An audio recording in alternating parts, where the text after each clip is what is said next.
नमस्कार, कार्यक्रम मुद्दा में आपका स्वागत है। मैं हूं आपके साथ रविंद्र सिंह। पैगंबर मोहम्मद पर टिप्पणी के मामले में अब आतंकी संगठन अलकायदा भी कूद गया है। Al Qaeda in the sub continent ने चिट्ठी जारी कर भारत को धमकी दी है।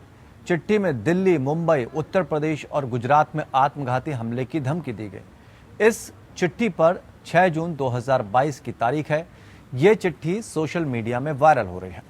अलकायदा ने लेटर में कहा कि कुछ दिन पहले हिंदुत्व के प्रचारक ने टीवी डिबेट के दौरान इस्लाम धर्म का अपमान किया था। उनके बयानों से दुनिया भर के मुसलमानों की भावनाओं को ठेस पहुंची। अलकायदा ने आगे कहा कि हम पैगंबर के अपमान का बदला लेंगे। हम अपने और अपने बच्चों के शरीर में विस्फोटक बांधेंगे ताकि ऐसे लोगों को उड़ाया जा सके। दिल्ली, मुंबई, उत्तर प्रदेश और गुजरात में भगवाधारियों का अंत करेंगे। वो ना अपने घर में छुप पाएंगे और ना ही सेना उन्हें बचा पाएगी। आपको बता दें, एक टीवी डिबेट में बीजेपी की प्रवक्ता नूपुर शर्मा ने पैगंबर मोहम्मद साहब पर कथित तौर पर आपत्तिजनक टिप्पणी की थी, जिसका मुस्लिम समुदाय लगातार विरोध कर रहा था। इस मुद्दे पर पहले 57 मुस्लिम देशों के संगठन इस्लामिक सहयोग संगठन OIC ने विरोध जताया और उसके बाद कुछ अरब देशों ने भारतीय उत्पादों का बहिष्कार शुरू कर दिया। इसके साथ ही Iran, Iraq, Kuwait, Qatar, Saudi Arab, Oman, UAE, Jordan, Afghanistan, Bahrain, Maldives, Libya, Indonesia, Turkey, Malaysia और पाकिस्तान ने भी बयान का विरोध किया। वहीं पाकिस्तान के पूर्व प्रधानमंत्री इमरान खान ने शहबाज सरकार से इस मामले पर स्टैंड लेने के लिए कहा है। खान ने अरब देशों का उदाहरण देते हुए भारतीय प्रोडक्ट्स का बहिष्कार करने की नसीहत दी। इससे पहले पाकिस्तान ने बीजेपी नेताओं की विवादित टिप्पणियों के प्रति अपना विरोध दर्ज कराने के लिए भारतीय उच्चायोग के प्रभारी को तलब किया। इमरान खान ने कहा, हिंदुस्तान में हमारे पैगंबर की शान में गुस्ताखी हुई है। हुकूमत को इस पर सख्त रुख अपनाना चाहिए। अगर अरब में 4 देश इस पर अपना सख्त रुख अपना सकते हैं तो सरकार को भी स्टैंड लेना चाहिए। खान ने कहा, हिंदुस्तान की बीजेपी पार्टी मुसलमानों के खिलाफ है। शरीफ खानदान अपने संबंध मोदी से तोड़े और सख्त स्टैंड ले। मैं हुकूमत से कहता हूं कि सारी कौम आपकी तरफ देख रही है। दोस्ती और बिजनेस खत्म करें, अरब देशों की तरह स्टैंड लें और इनके प्रोडक्ट्स का बहिष्कार करें। पाकिस्तान के विदेश मंत्री बिलावल भुट्टो जरदारी ने विवादित बयान पर कहा कि इस तरह के अपमानजनक और निंदनीय बयानों ने पूरी दुनिया में मुसलमानों की भावनाओं को आहत किया है। उन्होंने कहा कि ये सबूत है कि भारत एक फासीवादी देश बन चुका है। अब वो सेक्युलर इंडिया नहीं रहा, उस पर हिंदुत्व की विचारधारा हावी है। भुट्टो ने कहा कि पाकिस्तान भारत के साथ शांति चाहता है, लेकिन इसके लिए दूसरे पक्ष की सोच तर्कसंगत होनी चाहिए। इससे पहले सोमवार को भारत ने पाकिस्तान के प्रधानमंत्री और विदेश मंत्रालय के बयानों को खारिज कर दिया था। भारत सरकार ने कहा कि हम सभी धर्मों के प्रति सम्मान का भाव रखते हैं और पड़ोसी देश को अपने अल्पसंख्यकों की सुरक्षा और कुशलता पर ध्यान देना चाहते हैं। साथ ही भारतीय विदेश मंत्रालय ने पैगंबर पर नूपुर शर्मा द्वारा किए गए आपत्तिजनक टिप्पणी के मामले में इस्लामिक देशों के संगठन Organisation of the Islamic Cooperation द्वारा की गई टिप्पणियों को गैर जरूरी और छोटी सोच बताया। ये सब बातें हो चुकी हैं जिसमें अब अलकायदा भी कूद गया है। अब ये समझना है कि क्या वो इस मौके की तलाश कर रहा था, किस तरह की ये चालें हैं जो भारत को बैकफुट पर ले जाने की कोशिश कर रहे हैं। भारत का जो स्टैंड है वो साफ है, वो अपना रुख भी साफ कर चुका है इन सारे मुद्दों पर कि उसका रुख इस तरह के बयान चाहे किसी के भी हों आते हैं तो वो किस तरह की कार्रवाई करेगा। यानी अंतर्राष्ट्रीय स्तर पर भारत को जो स्टैंड लेना चाहिए उसने उस स्टैंड को लेकर बिल्कुल अपनी मंशा क्लियर कर दी है। बहुत सारे सवाल हैं यहाँ पर कि आखिर जब एक आतंकी संगठन इसको लेकर इसकी आड़ में ऐसे काम, ऐसे कुकृत्य करने की कोशिश करता है, उसको हवा देता है और ऐसे में पाकिस्तान पीछे से खड़े होकर उस पर अपना हाथ रख देता है, तो इन सारी बातों को किस तरह से लिया जाए? क्या भारत पर कूटनीतिक दबाव बनाने की कोशिश की जा रही है? तमाम सवालों को समझने की कोशिश करेंगे। खास पैनल हमारे साथ जुड़ा हुआ है। रमाकांत मिश्रा भारतीय जनता पार्टी के नेता हमारे साथ जुड़े हुए हैं। मंजू सेठ पूर्व राजनयिक हमारे साथ जुड़ी हुई हैं। वेद भूषण पूर्व IAS हैं। आप तीनों मेहमानों का बहुत बहुत स्वागत है।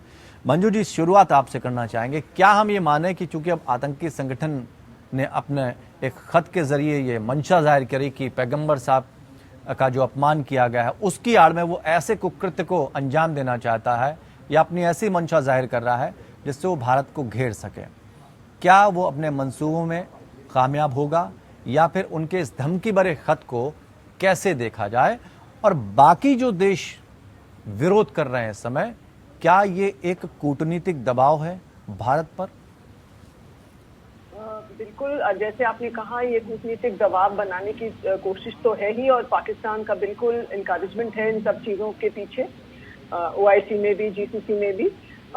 लेकिन साथ में हमको ये भी एक याद करना पड़ेगा और देखना पड़ेगा कि सारे ये जो खुद इस्लामिक कंट्रीज हैं, उनका जो रवैया है माइनॉरिटीज या और लोगों की तरफ, वो बहुत ही नेगेटिव है। और वो बिल्कुल, अगर आप देखेंगे, वो एक एक्चुअली जहाँ तक मुझे समझ आता है, इस्लाम में कहा गया है कि अगर आप इस्लाम को नहीं मानते हैं तो आप काफिर हैं। तो वो सभी औरों को काफिर मानते हैं और उनको लगता है कि और हम कुछ भी बोलें, क्योंकि आप देखेंगे बहुत ऑफन स्टेटमेंट्स आते हैं इंडिया और इंडियन रिलीजियस उस पे, कभी ऑफ एंड ऑन आते हैं स्टेटमेंट्स, लेकिन कोई उसको प्रोटेस्ट नहीं करता है। और इसके लिए भी अगर आप देखेंगे, जो अभी ये जो अलकायदा और इंडियन सब कॉन्टिनेंट वाले QIS, इनके अगेंस्ट भी मुझे लग नहीं रहा है कि कोई भी स्टेटमेंट कोई आएगा किसी भी लीडर्स से या कहीं से, किसी भी कंट्री से, कि इसको कंडेम किया जाए कि ये ठीक है, उन्होंने जो कह दिया स्टेटमेंट, उसको आप कंडेम करिए। हमने भी उसको कह दिया कि वो जो भी एक्शन लेना था BJP ने ले लिया है, हमने उसको सपोर्ट कर रहे कि ऐसी चीजें हमारे यहाँ होनी चाहिए। लेकिन ये साथ ही में आप वन साइडेड जो इनका रवैया रहता है, और अपने गिरेबान में कोई देखने को राजी नहीं है। हम कैसे अपने माइनॉरिटीज को ट्रीट करते हैं, और हम हिंदुओं को कैसे ट्रीट करते हैं, या क्रिश्चियंस को या सिख्स को, खासकर पाकिस्तान में हमने देखा है कंसर्टेड एफर्ट रहता है। क्या हम ये कह सकते हैं मंजू जी कि पाकिस्तान आतंकवाद को हमेशा बढ़ावा देता है, और इस पर कई बार सच जो सामने आया उससे पाकिस्तान कई बार बैकफुट पर भी गया है, और आज उसकी जिस तरह की इमेज बनी हुई है वो बेहद शर्मसार करने वाली है। वो खुद की इमेज को बचा नहीं पा रहा है। ऐसे में क्या माना जाए कि ये जो चीज़ें हुई हैं, भले ही जो घरेलू नीतियां हैं वो विदेश नीति पर चोट करती हुई नजर आ रही हैं, हालांकि पूरी तरह से भारत सरकार ने कार्रवाई की और मामला पूरा स्पष्ट कर दिया, इसके बाद क्या ये माना जाए कि पाकिस्तान कहीं ना कहीं इसकी आड़ में कुछ ऐसा करने की कोशिश कर रहा है जिससे भारत को वो कमजोर करने की कोशिश करे? वो तो हमेशा से उनकी, अगर आप देखेंगे, रहती है कोशिश कि इंडिया को कैसे बैकफुट पे किया जाए, कैसे यहाँ पे टेरर फैलाया जाए। और खासकर जम्मू कश्मीर को लेके तो वो बिल्कुल ही एक ही सॉर्ट ऑफ सुर गाते हैं, जैसे कहा जाए, और टेररिज्म को सपोर्ट देते चले जा रहे हैं और बिल्कुल बंद नहीं कर रहे हैं। चाहे जितना उनके ऊपर और कंट्रीज का भी थोड़ा बहुत प्रेशर ऑफ एंड ऑन आता है, उनको कोई उससे असर नहीं हुआ है, दिख रहा है, और वो कंटिन्यू कर रहे हैं, कभी कभी ऊपर नीचे, थोड़ा कम कभी ज्यादा, लेकिन टेरर को जो सपोर्ट है बिल्कुल वो कंटिन्यूअसली रख रहे हैं। और इंडिया को भी अब समझना चाहिए कि पाकिस्तान का क्या रवैया, उसको कैसे काउंटर किया जाए। Little more I think effort चाहिए हमारे तरफ से कि इसको कैसे काउंटर किया जाए। जी, वेदभूषण जी, आपके पास आना चाहेंगे। जब इस तरह की प्रतिक्रियाएं आती हैं, अब तक आपने देखा कि लंबे समय से शांति व्यवस्था कायम थी, आतंकी हमले भी किसी तरह के नहीं हो रहे, लेकिन इस तरह की धमकियों का असर क्या भारत पर पड़ेगा, और भारत क्या रणनीति अपनाएगा? क्योंकि आप इन चीज़ों को बारीकी से समझते हैं, क्या व्यवस्थाएं और किस तरह की नीतियां अपनाई जाती हैं, इनको भी आप समझते हैं। तो अब जब ऐसे में आतंकी संगठन भी एक आड़ लेकर अपनी हरकतों को अंजाम देना चाहता है, एक टिड्डी दल के रूप में वो कहीं ना कहीं ऐसे हमले करना चाहता है जिससे भारत को चोट पहुंचा सके, क्या रणनीति अपनाई जाएगी, क्या कुछ होता है सब? रविंदर जी, हिंदुस्तान कानून से, कॉन्स्टिट्यूशन से चलने वाला कंट्री है। जिस कंट्री से हमने इनहेरिट किया, यूनाइटेड किंगडम, वहाँ आज भी संविधान लिखा हुआ नहीं है, परंतु हिंदुस्तान में IPC, CIPC और कॉन्स्टिट्यूशन, तमाम तरह के जो लॉज हैं वो राइटिंग में है, लिखे हुए हैं, और कभी जरूरत पड़ती है तो सुप्रीम कोर्ट उनका इंटरप्रिटेशन करती है। अभी जो हाल में नूपुर शर्मा का मामला आया है, उनके खिलाफ आपने देखा महाराष्ट्र के अंदर FIR हुई है, वो इन्वेस्टिगेशन कर रहे हैं, उनको सम्मन किया जा रहा है। दूसरी तरफ नूपुर शर्मा को जो धमकी दी जा रही है डिफरेंट ग्रुप के द्वारा या पर्सन्स के द्वारा, उनकी कंप्लेंट पर भी धमकी देने की FIR लिखी गई है। तो ये संविधान से चलने वाला देश है, ना शरीयत से चलता है, ना जो धार्मिक किताबों में लिखा है। इवन जो हमारे जो हिंदू के धर्म के किताबें हैं, चाहे रामायण है, गीता है, उनको भी सेटिसाइड करके कानून से चला जाता है। लेकिन जिस तरह के इन दिनों में जो प्रतिक्रियाएं आई हैं गल्फ देशों की, उसके बाद पाकिस्तान की, तो क्या ये माना जाए कि भारत को मुस्लिम विरोधी देश दिखाने की कोशिश की जा रही है? कोशिश की जा रही है, पर वो चूंकि पाकिस्तान हमारा एनिमी कंट्री था, है और रहेगा, उसके साथ जो हमारा 36 का आंकड़ा है, कभी भी उससे हमारी ना दोस्ती थी ना रह सकती। गाय और भैंस का कभी मेल नहीं हो सकता, तो उस बात को आप छोड़ दीजिए कि उनसे हमें क्या उम्मीद रखनी चाहिए। परंतु जिस तरह से अल-कायदा जैसे संगठन इस मामले के अंदर कूद पड़े हैं, तो ये बिल्कुल एक हैरानी बात है। वो अपना दामन देखें। टर्की जिस कंट्री हमारा विरोध कर रही है, उनका एक हागिया मस्जिद है, वो पहले वो एक चर्च होता था। मैं खुद वहां पर गया हूं, वहां पर ईसा मसीह के क्रॉस के निशान आज भी लिखे हुए हैं। परंतु जिस तरह से टर्की ने उसको अभी 3-4 साल पहले उसको कन्वर्ट कर दिया, हागिया मॉस्क का नाम दे दिया। पहले अपने गिरेवान में देखें कि वो खुद क्या करते हैं, किस तरह से करते हैं। जाकिर नायक ने पैगंबर के बारे में, नुपुर शर्मा ने जो बोला है वही जाकिर नायक ने बोला है। कितने लोग सड़कों पर आए, अल-कायदा क्यों सोता रहा आज तक? हालांकि मैं नुपुर शर्मा ने जो कहा है वो उनकी अपनी एक प्रतिक्रिया है या उनका अपना वो है, परंतु एग्जैक्टली यदि आप गूगल पर, यूट्यूब पर जाएंगे, एग्जैक्टली उन्होंने जो जाकिर नायक ने बोला है वही उन्होंने बोला है। लेकिन वेद जी, क्या इस बात को मानेंगे कि कुछ नीतियां, कुछ न्यूसेंस या कुछ बयान ऐसे होते हैं जो घरेलू होते हैं लेकिन अंतर्राष्ट्रीय स्तर पर देश को चोट पहुंचाते हैं, या हमारी विदेश नीति को चोट पहुंचाते हैं? यहाँ इसका ध्यान रखना होगा। मैं मानता हूँ रविंदर जी, रेस्ट्रेंट के साथ बयान दिए जाने चाहिए। मैं इस बात से डिनाई नहीं कर रहा। फिदा हुसैन ने जब देवी देवताओं के खिलाफ कुछ अपमानजनक और उनकी तस्वीरें बनाई थी, तो हिंदुस्तान में कोई ऐसा बवाला नहीं आया था कि एकदम लोग सड़कों पर आ गए, जैसे कानपुर के अंदर हुआ।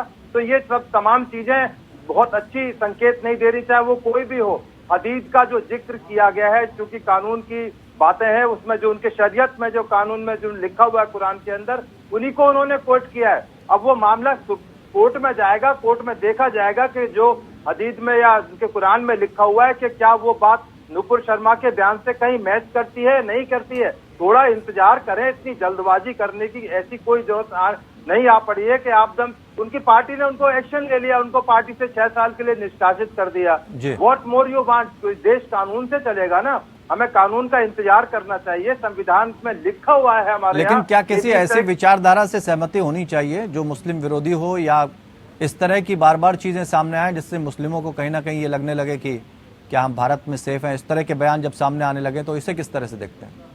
रविंदर जी, ये देश 132 करोड़ों का देश है।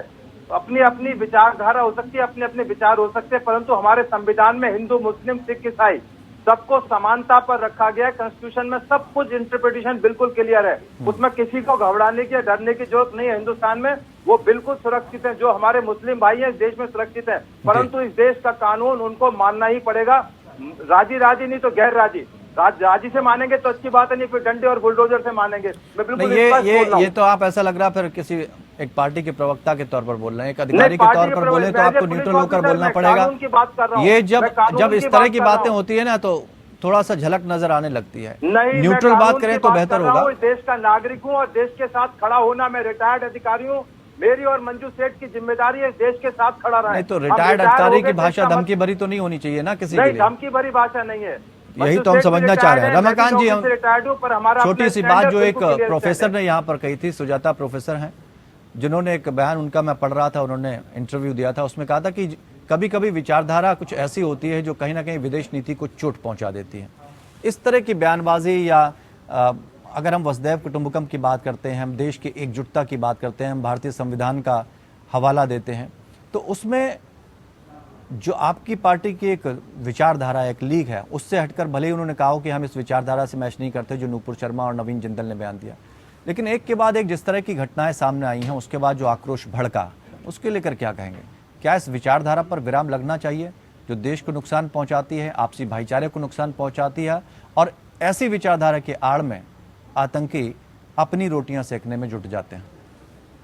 देखिए रविंदर जी, यहाँ पर हम सबको समझने की जरूरत है। 135 करोड़ जनता का ये देश है।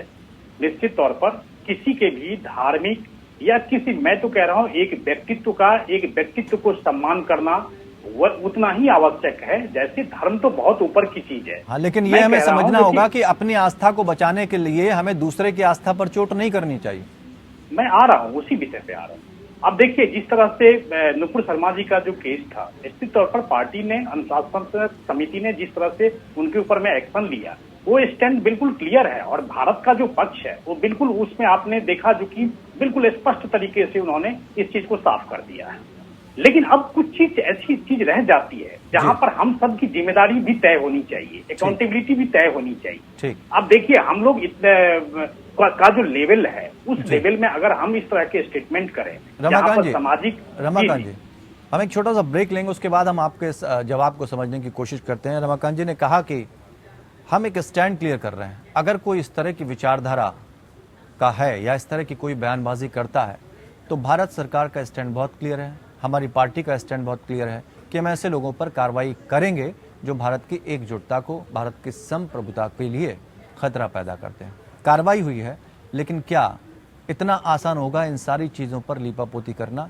क्योंकि बहुत सारी ऐसी बातें भी हैं जिनके जवाब हमें चाहिए और जनता को भी चाहिए, और विदेश नीति की जब हम बात करें तो उसे भी हमें समझना होगा। देखिए, तो यहाँ पर जो भारत है, यहाँ पर अनेकता में एकता जिस तरह से और कंट्री में आप नहीं देख सकते हैं और देशों में नहीं दे सकते, लेकिन यहाँ पर ये चीज है। और जहां तक पाकिस्तान के प्रोपेगेंडे की बात है, उसके अंदर में फंसने वाले अगर मान लीजिए देश के अंदर हैं तो उन सबको भी एकजुट रहना चाहिए। आज अगर मान लीजिए अंतर्राष्ट्रीय छवि की जहां तक हम बात कर रहे हैं, यहीं पर आप कह रहा हूं ओआईसी कंट्री का, आप उइगर मुसलमानों के ऊपर में जो अत्याचार हो रहे हैं उस पर वो चुप रहता है। आप अपने हमने सबने देखा है। तो कहने का मतलब यह है, ये पार्शलिटी जब जिस तरह से आप देखेंगे कि भारत के विरुद्ध हमेशा से ही एक साजिश के तहत जो है, और उसमें कुछ यहाँ पर जो पार्टियां भी हैं वो भी फंस जाते हैं।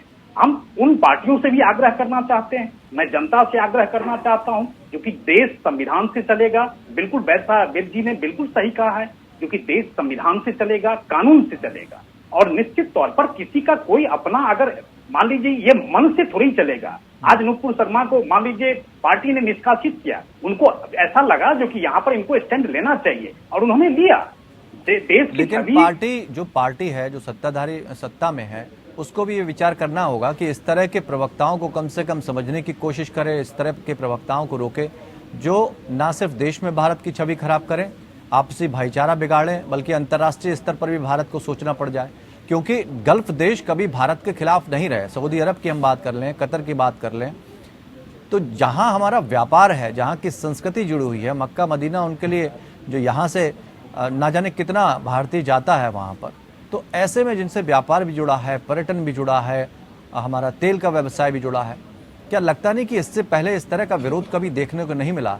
इसलिए ये चिंतनशील हो जाता है कि अब जो गतिविधियां शुरू हुई हैं उसमें यूएन की रिपोर्ट में भी ये साबित करने की कोशिश की गई कि अल्पसंख्यकों पर वर्तमान में भारत सरकार का अत्याचार बढ़ रहा है। इस तरह की चीजें जब सामने आती हैं तो क्या लगता नहीं कि एक चिंतन का विषय हो जाती हैं, और ये भी सोचना होता है कि क्या कहीं कुछ ऐसा घटित तो नहीं हो रहा जिस पर हमारी नजर नहीं जा रही? देखिए, मैं कह रहा हूं अलकायदा अभी बिल्कुल आप सही कह रहे हैं, जो कि मैं ये कह रहा हूं क्योंकि कुछ लोग इस्लाम का चादर ओढ़ करके और जिस तरह से अपनी बयानबाजी करते हैं और जो जिस तरह से अपनी विचार रखते हैं, अलकायदा जैसा संगठन इस्लाम का कवच ओढ़ करके और हमें वो धमकी दे रहा है। लेकिन भारत एक छोटा सा देश नहीं है। भारत की सुरक्षा, उसकी अनेकता में जो एकता है, निश्चित तौर पर इसको कोई खंडित नहीं कर सकता। ये मैं विश्वास और मैं दावे के साथ कह सकता हूं आपके चैनल के माध्यम से। निश्चित तौर पर हाँ, मैं एक चीज जरूर कह सकता हूं, जो कि अपने बयानबाजियों में, अपने शब्दों पे बिल्कुल आपका नियंत्रण होना चाहिए और उस शब्दों से किसी को आहत न हो। ये काम मैंने इसीलिए ये सवाल भी किया रमाकांत जी कि कहीं ऐसा तो नहीं कि आड़ में कुछ अराजक तत्व इस तरह के घटनाक्रम कर देते हैं जिससे शर्मिंदा होना पड़ता है?